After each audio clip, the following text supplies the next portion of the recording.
What's up, good people and Eagle fans? Mark Holmes here, and as always, I want to say thank you all for watching, commenting, subscribing, and being part of the Joe Boo Sports Report. Without you guys, as well as you ladies, you know that this literally does not work. I hope everybody's having a great day. I am having a freaking fantastic day. It's 2 o'clock, it's hump day, and I am finished with that job. Well, okay, finished with all the stuff that we had to do right now. My cousin is I think he's in love with me, man, because I'm a cowboy, YouTuber. He's a cowboy fan too, and he's trying to keep me away from his brother, who's a Washington fan. So he keeps coming up with more shit. Every time I'm leaving there, he's like, "Hey, man, can you?" Oh, yeah, we can do that. Yeah, we can do that. Man, I've done plumbing. I've done electrical. I've done flooring. I've done cabinetry.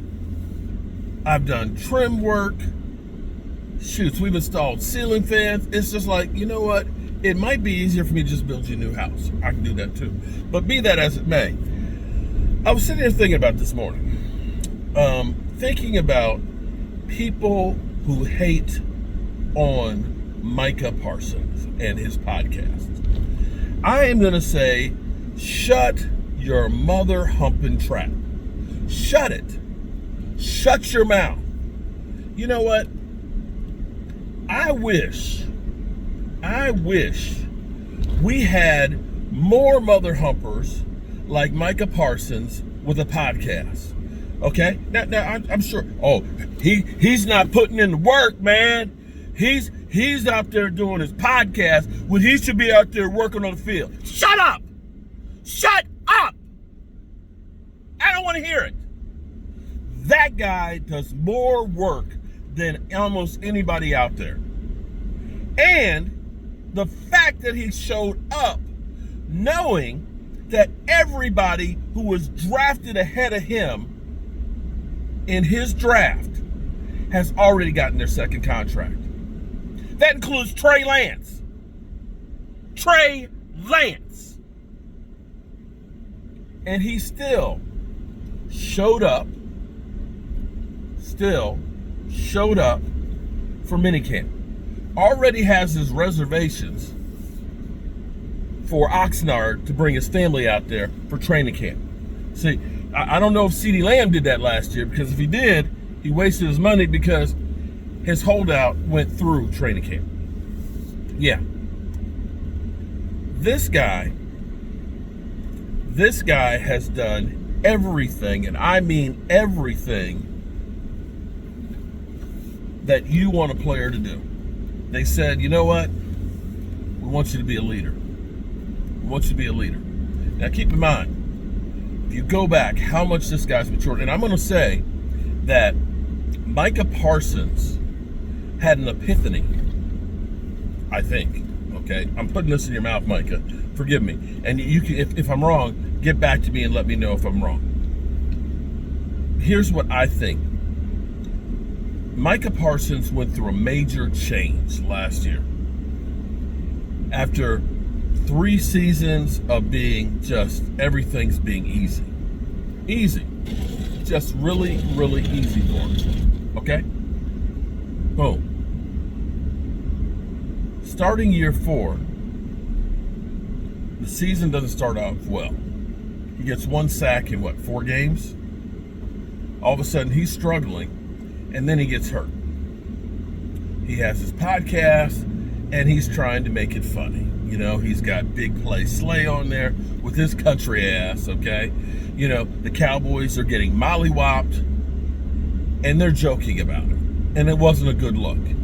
It wasn't a good look to see your team get beat down, you're not out on the field, and you're laughing about it.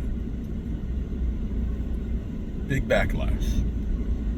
Because when you're a football player, there is nothing worse than being injured and your guys out there playing and losing without you.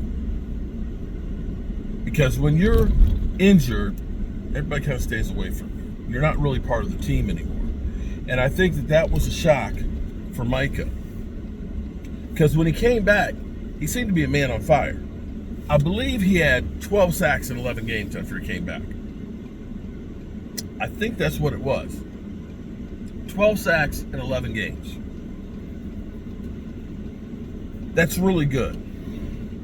Now, if you'd listened to him last year, what he said about coming in training camp, he was like, I know what's good for my body and everything else, and I'm not coming for OTAs because I'm going to work my body, I'm going to heal, I'm going to do this, I'm going to do that, and it was kind of me. You saw him, with CJ Stroud, seemingly while everybody else is working out, yucking it up on baseball fields, throwing out the first pitch and sumo wrestling and all that, and you see everybody else is out here sweating their balls off.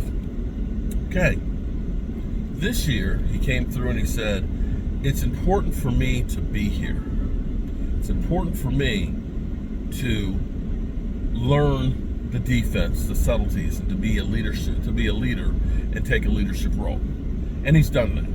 And you have seen him working out with everybody on the team, not just himself, taking people under his wings and working out.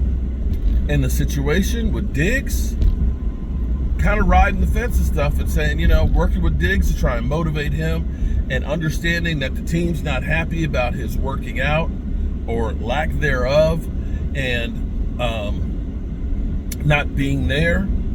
And he's working out with him and being a leader. And now, having been here 2 of the 3 weeks of OTAs and being here and on the field yesterday at minicamp, says everything you need to know about this guy. And for people out there that's, he's just an edge rusher, just a pass rusher, man.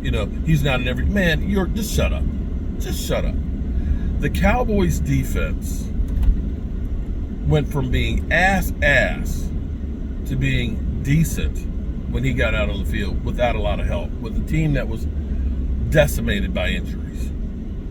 Clearly, that defense is a hell of a lot better with Micah than without.